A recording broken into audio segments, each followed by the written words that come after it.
Hello, everyone. Welcome into my office here at Bethany. Blessed to have you with me today.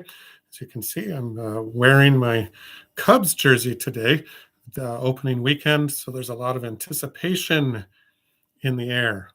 Hey, speaking of anticipation, it's also Palm Sunday this weekend. Actually, Palm Sunday is a very complex day that we commemorate within the church here. It is the beginning of Holy Week. So, in that sense, it has a lot of meaning to us. It's also complex because of what happened in Jerusalem that day. We all know the story of Jesus riding in on the donkey. And we should point out, by the way, Jesus' mother, Mary, rode into Bethlehem on a donkey. And now Jesus is riding into his death on a donkey.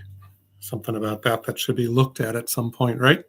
Anyway, we're going to stick to the storyline here today. We have Jesus coming in, and he's being welcomed like a king into Jerusalem. The people are putting down their cloaks and their palm branches to make sure the donkey doesn't step on the dirt. That is a sign of how you treat royalty. Don't let their animal step on the dirt of the earth. Of course, there's a connection there a little bit to Ash Wednesday too, right? To dust you shall return. Yet the donkey that Jesus is riding on is not allowed to step in the dust. There's that. There's also the jubilation and the joy within this crowd.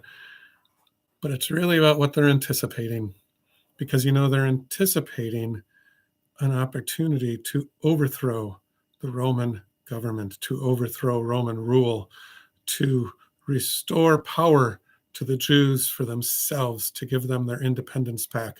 They're expecting some kind of power fight, battle, something, war, something to happen as Jesus enters into Jerusalem. It's not what they get. Instead, what they get is somebody who is humble, who is a servant, who shows love and is willing to sacrifice. Now, we have come to understand that true power and strength is shown in those very characteristics: sacrifice, servanthood, love, humility. But in that day and age, that was not the case. People expected Jesus to act like a governor or an emperor or a general of some sort. So their anticipation was at a very high level. It didn't last, and they became very angry very quickly. Kind of like many years being a Cubs fan, right? You start out with really high anticipation, and maybe into June, you're feeling really good about things. But then the dog days of summer hit. But we're not there yet. And I actually think this year will be a little bit better anyway. But it's a time of anticipation. We all get what anticipation means, and we all get what it means to be let down sometimes. And that is what makes Palm Sunday more understandable to us.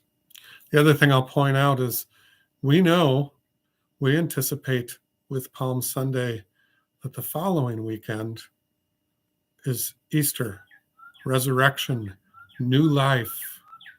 But keep in mind that we know the end of the story. The people in Jesus' day did not. And so in order to get from point A to point B, you had to travel through crucifixion and death first. And that was very hard for them to understand. It's why we hold so dearly and so importantly the days of Maundy, Thursday, and Good Friday during Holy Week. You can't get from Palm Sunday to Easter Sunday without going through Maundy, Thursday, and Good Friday as well. The whole week matters. I look forward to seeing you Sunday, then again on Thursday and Friday, and then eventually on Easter. We have services, of course, on Sundays at 9 a.m. Maundy, Thursday next week, Maundy, Thursday, we have services at 11 and at 7. Good Friday next week, we have services at 7. Come out and join us. We look forward to seeing you. This is the day the Lord has made. Let us rejoice and be glad in it. Thanks be to God. Amen.